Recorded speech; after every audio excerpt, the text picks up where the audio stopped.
Hello everyone, I hope आप सब अच्छे होंगे। तो यहाँ पे हमारे कंज्यूमर प्रोटेक्शन एक्ट का सेकंड पार्ट लेके आ रहा हूँ। जैसे कि फर्स्ट पार्ट आपने आई होप सबने देखा होगा, नहीं देखा तो जाइए अपनी चैनल पे विज़िट कीजिए और वहाँ से देखिए। और ये कंज्यूमर प्रोटेक्शन एक्ट कौन सा है बोले, 1986 का पार्ट 2। अभी आपकी एग्ज़ाम आएगी मार्च में, तो मार्च में एग्ज़ाम तक मैं आपको as a booster revision dose देता रहूँगा, ताकि आप अपने एग्ज़ाम में अच्छा प्रेजेंटेशन कर पाए, अच्छे से आप एग्ज़ाम दे पाए, अच्छे से आप एग्ज़ाम लिख पाए और आपका मोटिव हो कि आपको क्लियर करना है, किसी को अच्छा रैंक लाना होगा तो आप कर पाइए। तो आप मेरे साथ बने रहिए। आई होप आपको मेरा अच्छा पढ़ाने का स्टाइल वो सब अच्छा लग रहा होगा। अगर उसमें कुछ चेंजेस करना है आपको तो आप मुझे कमेंट कीजिए कि बताइए कि कहाँ पे आपको दिक्कत आ रही है। अगर आपको ऐसा कीजिए कि मैं एक टेस्ट सीरीज़ भी निकालूँ फ्री में, हो मैं सब फ्री में ही यूट्यूब पे सब फ्री में। हाँ, अगर मैं टेस्ट सीरीज से फ्री में निकालूँ तो आप मुझे बताइए, तो मैं ऐसे क्वेश्चन लाऊंगा कि जो पास्ट में आ गए हैं क्वेश्चन। तो मेरे एक्सपीरियंस से मैं क्वेश्चन लाऊंगा, क्योंकि जब मैं स्टडी करता था तो मेरे बिजनेस स्टडी में 98 थे 100 में से।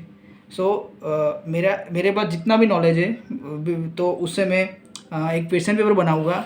तो आई होप आपको अच्छा रहेगा। और अगर आप चाहते हो कि वो क्वेश्चन पेपर बना के मैं ही खुद चेक करूँ आपका क्वेश्चन पेपर, तो हम उसका भी कुछ आगे सोचेंगे। अभी तो हम स्टार्ट करते हैं कि जहाँ से हमने लास्ट टाइम ब्रेक लिया था। तो हमने कंज्यूमर प्रोटेक्शन एक्ट 1986 का था, तो वहाँ से हमने लास्ट टाइम से ब्रेक लिया था। तो यहाँ से हम स्टार्ट करते हैं कि meaning of consumer protection means consumer protection क्या होता है, कि हमको कंज्यूमर को प्रोटेक्ट करना है। कंज्यूमर को हमको कैसे प्रोटेक्ट करना है, तो कंज्यूमर को उसके राइट क्या होते हैं, उसको कौन से राइट कब यूज़ करने का वो हम उसको बताएंगे कि। और सेकंड है कि right and responsibility of consumer means आ गया ना, right and responsibility of consumer. So first right है सेफ्टी। फर्स्ट है कि राइट ऑफ सेफ्टी। तो अभी सेफ्टी में क्या है कि entitle to get protection from product means अगर प्रोडक्ट कंज्यूमर हमसे परचेस करता है तो प्रोडक्ट कैसा होना चाहिए, अच्छा होना चाहिए यार, क्वालिटी अच्छी दो तुम यार। और एक्सपायरी डेट चेक करो, ऐसा नहीं कि आप एक्सपायरी डेट का प्रोडक्ट ही आप कंज्यूमर को दे रहे हो। अच्छा होना चाहिए, उसकी हेल्थ को इंजर नहीं करना चाहिए। जैसे कि वो किसी प्रोडक्ट का उसको 100 रुपया दे रहा है तो उसको इसका सर्टिफिकेशन मिलना चाहिए, मीन्स सेटिस्फाई होना चाहिए ना कस्टमर। अगर जैसे कि बोट कंपनी का वो ब्लूटूथ लेता है, लेकिन आप ये बोट की जगह आप उसको गोट का दे देते हो, ये आप उससे 1000 रुपये चार्ज करते हो, लेकिन आप 100 में लाते हो, तो ये सेटिस्फेक्शन मिलेगा उसमें? ये बोट क्या और गोट क्या सेटिस्फेक्शन मिलेगा? तो सेटिस्फाई कंज्यूमर का सेटिस्फेक्शन होना ज़रूरी है, क्योंकि उसको सुपीरियर उसको ज़्यादा चार्ज लेके आपको उसको ऐसे सुपीरियर मीन्स कोई भी चीज़ नहीं आप उसको दे सकते। सेकंड है इन्फॉर्मेशन। अब कौन सी इन्फॉर्मेशन? सो उसको प्रोडक्ट की सारी इन्फॉर्मेशन लो, सारे इंग्रेडिएंट्स इसमें कौन से डाले हैं, कौन सा मैन्युफैक्चरिंग। जैसे कि कुछ ऐसी प्रोडक्ट होती है जो खाने की और हाई प्राइसिंग होती है, तो उसको इसका इन्फॉर्मेशन देना चाहिए कि। और या तो इन्फॉर्मेशन दो, या तो पता है आपको मिठाई का बॉक्स आता है उस पर लिखा होता है कि 24 आवर्स में ये आप पैकेट ओपन कर लेना वरना ये बिगड़ जाएगी। सो ये इन्फॉर्मेशन ज़रूरी है, लिख दीजिए, ताकि क्या उसको ऑलरेडी पता चल पाए। चॉइस अभी चॉइस तो यार देखो, चॉइस इट्स इम्पोर्टेंट है, क्योंकि हम कंज्यूमर को फोर्स नहीं कर सकते भाई तुम ये ले ही लो। उसको जैसी चीज़ पसंद है, वो बोलता है कि मेरे को एक्सेस प्रोडक्ट चाहिए, तो आपको उसको ऐसी ही देनी है। ऐसे नहीं कि उसके आर्ग्यू करके उसको जैसी तैसी देनी, उसको सेटिस्फाई होना चाहिए। हाँ, जैसे कि अगर हम बात करें कि एक एग्जांपल लेते हैं कि in the two wheeler range there are wide variety to satisfy requirement of the consumer, and if one want to purchase a motorcycle he gets a variety for selection means selection variety का होना चाहिए, उसको बहुत सारे selection variety के होने चाहिए, ताकि उसमें से वो एक बेस्ट ऑप्शन अपने लिए बेस्ट ऑप्शन। जैसे कि आपको लगता है व्हीकल में जैसे कि कौन सा आता है, एक्टिवा आता है, जुपिटर आता है, एक्सेस आता है, तो बहुत मैं तीनों ही लेता हूँ। तो उसमें से पता है कुछ लोग मेरे को ऐसे क्यूरियोसिटी होती थी जब मैं छोटा था कि सब लोग एक्टिवा ही क्यों चूज़ कर रहे, सब लोग जुपिटर ही क्यों, कोई एक ही ना ले। लेकिन क्या सबका चॉइस डिफरेंट होता है। मेरे को ऐसा लगता है कि इसमें से एक्टिवा बहुत बेस्ट है। लेकिन क्या एक्टिवा बजट वाइज बेस्ट नहीं है, क्योंकि इसका वो प्राइसिंग ज़्यादा है। सो ऐसे जिसका जो बजट देखता है, कुछ कोई लोग बजट देखते हैं, कोई लोग क्वालिटी देखते हैं, कुछ ऐसा ऐसे जिसका जो सूटेबल होगा वो अपनी चॉइस के हिसाब से वो परचेज कर लेगा। Fourth, representation. अब रिप्रेजेंटेशन कि if consumer dissatisfy with product और service he has to right to complain. Means उसको अगर वो प्रोडक्ट से डिससेटिस्फाई होता है तो उसका राइट है कंप्लेन करना। Most of business setup on complain residence. Means कि आपको पता है जैसे कि जोमेटो में आप कोई फूड ऑर्डर करते हो तो देन वो रिव्यू लिखते हैं कि आप रिव्यू अपना सबमिट कीजिए कि आपको प्रोडक्ट कैसा लगा। तो ऐसे अपना खुद का होना चाहिए कि अगर कोई भी कंज्यूमर अपने वहाँ से परचेज सर्विस अवेल कर रहा है तो उसको ऐसे एट द एंड कि उसका फीडबैक भी लेना ज़रूरी है। क्योंकि फीडबैक, मेरे को ऐसा लगता है कि फीडबैक से हमको हमारा फ्यूचर का पता चलता है यार, कि कितने कंज्यूमर हमारे साथ लॉयल है और वो हमारा हमको वो लॉन्ग टर्म में हमारा वो सपोर्ट करेगी।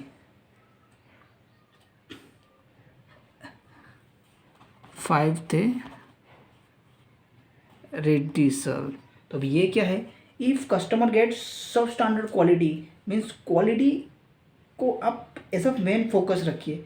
और इफ़ वो कंप्लेन लेके आता है तो उसका सॉल्यूशन कीजिए।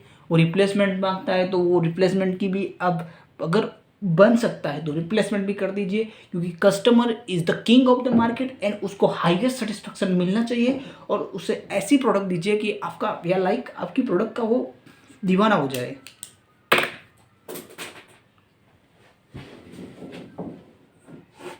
Sorry, consumer education.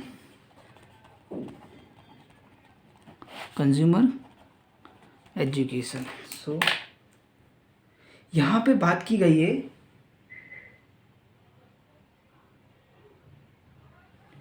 Consumer education. तो कौन सा एजुकेशन देना है कंज्यूमर को, कितनी क्वालिटी, कितनी क्वांटिटी, कितने प्राइस में हम बेच रहे हैं, वो प्रोडक्ट का सारा एजुकेशन हम उसको देना चाहिए।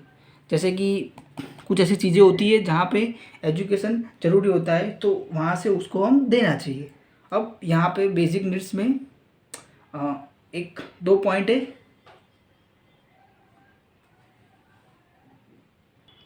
अब ये ख़त्म हो गया है। देन नेक्स्ट आता है कि रिस्पॉन्सिबिलिटी ऑफ कंज्यूमर। अब ये याद रखना सारे, क्योंकि आएगा एग्जाम में रिस्पॉन्सिबिलिटी ऑफ कंज्यूमर। तो इसमें फर्स्ट है कि कंज्यूमर यूज़ ऑफ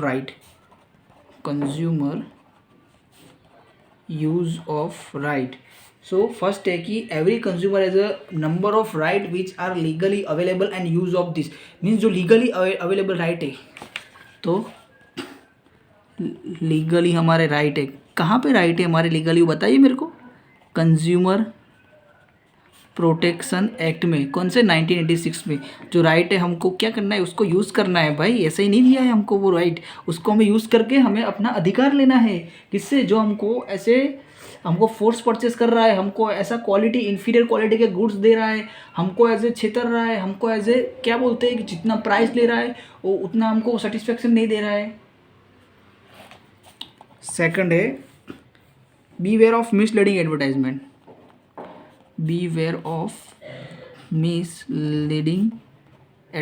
पता है ये मेरे को तो एक आता है कुछ अब अगर आपकी हाइट नहीं बढ़ रही है, और अगर आप छोटे हो, आप कद में छोटे हो और अपनी हाइट बढ़ाना चाहते हो तो हमारा प्रोडक्ट लीजिए। आज का ही सेल है, आज का ही वो क्या बोलते हैं, वो सेल निकालते हैं, ट्रेंडिंग सेल, धमाका ऑफर, 2000 में ये पाउडर खा लीजिए, आपका हाइट तुरंत बढ़ जाएगा। ऐसी झूठी और क्या बोलते हैं ना, जिसका कोई एग्जिस्टेंस नहीं होता, ऐसी चीज़ें मत खरीदिए। ये बीवेयर ऑफ मिसलीडिंग के फिर पता है, एक पतले होने का, आपको गोरा होना है, पतला होना है, उसका क्रीम आता है। भाई गोरा पतला होने से क्रीम नहीं आता, उसके लिए पार्लर में जाके सब करवा लो, जितने तक लगोगे उतना हो जाएगा। लेकिन ऐसा आता है फिर आपको फैट, वो कुछ पट्टा बट्टा आता है, वो भी तो सब उसमें आपको बीवर रहना चाहिए। ये सब चीज़ सही नहीं होती। थर्ड है care of during purchases, means कि जब भी आप कोई चीज़ परचेस करते हो तो आपको ध्यान रखना चाहिए कि ये मैं परचेस कर रहा हूँ ये सही है कि नहीं है। मीन्स पहले प्रोडक्ट का एनालिसिस करना चाहिए, जैसे कि नो प्रोड्यूसर और seller should be provide false incentive for sake of selling the product.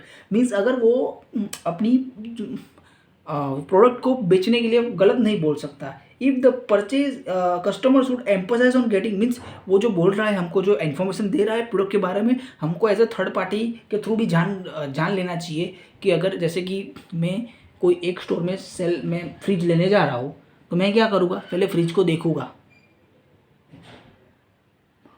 देखूँगा। तो ऐसे मेरे को उसने बोला कि 20,000 का फ्रिज है तो मैं वहाँ से लूँगा नहीं, मैं दूसरी दुकान पे भी उसका क्रॉस चेकिंग करूँगा कि वहाँ पे भी उतने का मिल रहा है। मैं ऑनलाइन चेकिंग करूँगा, अभी तो बहुत बढ़ गया है। सो हमको एज ए प्रोडक्ट का चेकिंग भी करके देनी हमको लेने का। फोर्थ है सॉलिसिट फॉर अ बिल। अब ये क्या है सॉलिसिट फॉर अ बिल, कि whenever a consumer purchase a product और service he should ask for the bill from the seller, means bill लेने का। इफ़ द परचेज प्रोडक्ट और service is damage, और मीन्स बिल क्यों लेने का, कि अगर मैंने अभी परचेस कर लिया, जैसे कि मैंने फ्रिज ही परचेस किया और उसमें पता है एक साल की वारंटी कुछ फ्रिज में आती है कुछ फ्रिज में नहीं आती, तो मैंने बिल लिया होगा तो मैं उससे एक साल में अगर मेरे फ्रिज में कुछ हुआ तो मैं वहाँ से वारंटी अवेल कर सकता हूँ। अभी वारंटी और गारंटी में भी एक डिफरेंट है कि वारंटी मीन्स हमारी प्रोडक्ट का रिप्लेसमेंट नहीं होता, हमको वो ठीक करके देगा वही प्रोडक्ट, और गारंटी मीन्स गारंटी वो होती है कि जो वो हमको प्रोडक्ट रिप्लेस करके देगा। तो इसमें भी डिफरेंस है, ये भी जान लीजिएगा। Solicit a high quality, SOLIC, solicit a high quality। Solicit high quality का मीन्स ये होता है कि हम कोई भी चीज़ परचेस करते हैं तो अगर जैसे कि सोना गोल्ड खरीदे तो उसमें हॉलमार्क आता है, कुछ चीज़ों में हॉलमार्क आते हैं। तो हॉलमार्क क्या दिखाता है कि वो चीज़ रियल है, क्योंकि आर्टिफिशियल भी प्रोडक्ट बनता है। सो उससे वो आइडेंटिटी देता है, एक different identity. Registration of genius complain, registration of genius complain. So इसमें क्या बोला कि if there any violation of consumer right after the product purchase a product और service, complain should be registered by the consumer to the concern authority. Means अगर purchase करने के बाद कुछ लफड़ा होता है तो उसका हमको कंज्यूमर में फरियाद करना है। Very often consumer tend to ignore minor problem, means जो माइनर प्रॉब्लम होता है ना वो कंज्यूमर को भी प्रोडक्ट का सेटिस्फेक्शन चाहिए, वो प्रोडक्ट का इंजॉयमेंट करना चाहता है, तो वो भी ऐसा थोड़ा माइनर प्रॉब्लम में वो कंज्यूमर कोर्ट में, तो माइनर प्रॉब्लम के लिए कंज्यूमर भी कोर्ट में लड़ना नहीं चाहता, वो माइनर प्रॉब्लम के लिए वो वहाँ से कॉन्टेक्ट करके ठीक करवा लेगा। सो रजिस्ट्रेशन ऑफ जेन्युइन कंप्लेन भी का भी हमें रजिस्ट्रेशन लेना चाहिए, उसका टेक केयर करना चाहिए। 7 है स्प्रेड ऑफ, क्या है spread of consumerism. Spread of consumerism means ये क्या कहना चाह रहा है कि every consumer should be take active part in the setup of consumer protection activity in spreading awareness among consumer regarding their well being. Means अगर कोई consumer है तो उसको ये कंज्यूमर के जो कौन से राइट है कौन से सारे है तो उसमें उनको एक्टिवली पार्ट लेना चाहिए, ताकि दूसरा कंज्यूमर है उसको भी पता चले, क्योंकि every consumer is not aware about कि उसके राइट्स क्या क्या है। 8वां है environmental protection, means every consumer should contribute to environment protection after the use of goods. The waste should be dispose, means अगर आप कोई ऐसे गुड यूज़ करते हो तो एनवायरमेंट को ज़्यादा इफेक्ट नहीं करना चाहिए और वेस्ट को आप डिस्पोज करिए। और बिकॉज हमारा एनवायरमेंट ऐसा बोला जाता है कि हमारा एनवायरमेंट हमको आगे बढ़ा के देना है, ना कि कम करके देना है। Non involvement in unethical activity. 9th है non involvement in unethical activity. तो यह क्या है कि when a consumer is making a purchase he must follow legal matters. He means अगर मैं कंज्यूमर हूँ तो अगर मुझे प्रोडक्ट डिफेक्टिव या मेरे को सेटिस्फाई नहीं होता है तो मेरे को लीगल मैटर में जाना है। ऐसा नहीं कि मैं वहाँ का कुछ बड़ा इंसान हूँ और मैं गुंडे भेजूँ उसको मारने के लिए, ऐसा मेरे को अनएथिकल एक्टिविटी नहीं करना है भाऊ। मैं वहाँ का बड़ा ही गुंडा हूँ, मेरे को as a court process as a legal matter के थ्रू ही जाना है। हाँ टाइम लगेगा लेकिन वहाँ से आपको एट द एंड अच्छा रिजल्ट आ ही जाएगा। No involvement in unethical activities, अभी कौन सा है, ग्रीवियंस ऑफ रिडर्सल ऑर्गेनाइजेशन, ये क्या है, a 3 level mechanism has been set up for a complaint, means ये कंप्लेंट कैसे करना है उसका 3 लेवल डिसाइड किया गया है। जैसे कि if there any defect in product consumer can take dispute settlement organization, तो ये 3 लेवल है। तो अभी हम देखते हैं कि 3 लेवल कौन से है। ये 3 लेवल के थ्रू हमको ऐसे जाना है। जैसे कि एक नेशनल लेवल है, एक हमारा नेशनल एग्ज़ाम में आ सकता है नेशनल लेवल, फिर कौन सा स्टेट और डिस्ट्रिक्ट, ये 3 लेवल के थ्रू हमको जाना है। एग्ज़ाम में आ सकता है, एमसीक्यू में आ सकता है, और उसमें एग्ज़ाम एमसीक्यू और वो बोलते हैं ना कि क्या बोलते हैं उसको, एग्ज़ाम एमसीक्यू और ये एमसीक्यू पॉइंट ऑफ व्यू से, क्योंकि उसमें थोड़ा ऐसे जैसे कि डिस्ट्रिक्ट लेवल फॉर्म। तो when the price of compensation demand for a dispute product और service equal to is less than 20 lakh month, यहाँ पे क्यों कब जाने का, लेस देन मीन्स 20 लाख से कम हो तो डिस्ट्रिक्ट में जाने का। Will be detail by district level forum is lettering and settlement के जाने का। If district level forum at least 3 member are appointment, यहाँ से 3 मेंबर अपॉइंटमेंट हो गए। आउट ऑफ 1 इज प्रेसिडेंट, इसमें से एक प्रेसिडेंट होगा और एक वुमेन होगी, तो दूसरा एक मेल फीमेल होगी। लेकिन इतना तो होना ही चाहिए, इतनी कंडीशन है। 3 मेंबर हो गए, उसमें से एक प्रेसिडेंट होगा, एक वुमन होगी, उससे आप एक दूसरा ले सकते हो, लेना ही है, ले सकते हो ऐसा नहीं, लेना है। If either of the party is not satisfy by the judgement of district level forum within 30 day he can appeal state level, means अगर यहाँ से आपको सेटिस्फेक्शन नहीं मिलता है तो इसके 13 डे इसके विद इन 30 मीन्स 30 डे के अंदर आप कहाँ जाओगे, आप स्टेट लेवल में जाओगे। डिस्ट्रिक्ट में गए फिर स्टेट लेवल में जाओगे। अब स्टेट लेवल में क्या लफड़ा है कि if the price of compensation demanded for the dispute product और सर्विस इज मोर देन 20, यहाँ लेस देन था, यहाँ पे मोर आ गया। मोर देन मीन्स 20 लाख से ज़्यादा, 20 लाख से ज़्यादा है। मोर देन और इज लेस देन 1 करोड़ है।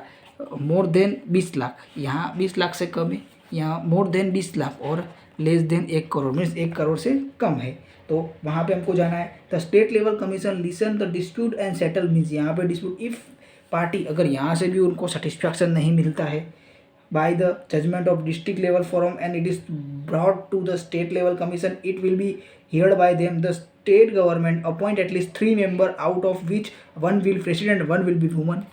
यहाँ पे स्टेट लेवल भी ये कंडीशन तो सेम ही है कि 3 मेंबर होने चाहिए, एक प्रेसिडेंट होना चाहिए, एक वुमन होनी चाहिए, और थर्ड जो लेना हो ले सकते। If any party not satisfy with the judgement of the state level then within 30 day he can, मुझे इतना तो सेम ही है कि यहाँ से सेटिस्फाई नहीं मिलता तो अब आप नेशनल लेवल पे जाओ, ठीक है ना। अब नेशनल लेवल, अब नेशनल लेवल का देखते हैं कि if the price of compensation amount demanded for dispute product और सर्विस एक्सीड 1 करोड़, मीन्स यहाँ लेस देन 20 लाख थी, यहाँ मोर देन 20 लाख 1 करोड़, अभी यहाँ 1 करोड़ से ज़्यादा है, 1 करोड़ से ज़्यादा है, तो क्या करने का हमको, the national level commission license to dispute and settle. If either party is not satisfied by judgement of the state level commission it would be handle by national, means state से नहीं होता, वो नेशनल हैंडल करेगा। At least 5 member are appointed, यहाँ पे 5 member है, 5 member are appointed, at least 5 member are appointed, उसमें से at least 5 members are appointed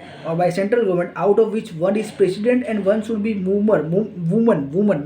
woman. Any party can appeal to the Supreme Court in reasonable time if they are not satisfied, means एक member president होना चाहिए, एक woman होनी चाहिए और दूसरे 4 कोई और ले लो। लेकिन यहाँ भी आपको सेटिस्फाई नहीं होता है तो आप सुप्रीम कोर्ट में जाओ, फिर सुप्रीम कोर्ट। आई होप आपको ये अच्छा लगा होगा, ये सारा ये एक MCQ क्वेश्चन है, आपको अच्छा लगा होगा। अगर अच्छा लगा है वीडियो तो लाइक कीजिए, शेयर कीजिए एंड सब्सक्राइब कीजिए। मेरे को इसका पार्ट 3 भी लाना पड़ेगा क्योंकि थोड़ा पोर्शन रह गया है। सो इसका पार्ट 3 बहुत 5-10 मिनट का आएगा, क्योंकि अभी करने जाओगे तो वीडियो लंबा हो जाएगा। तब तक के लिए धन्यवाद, बाय बाय, गुड बाय।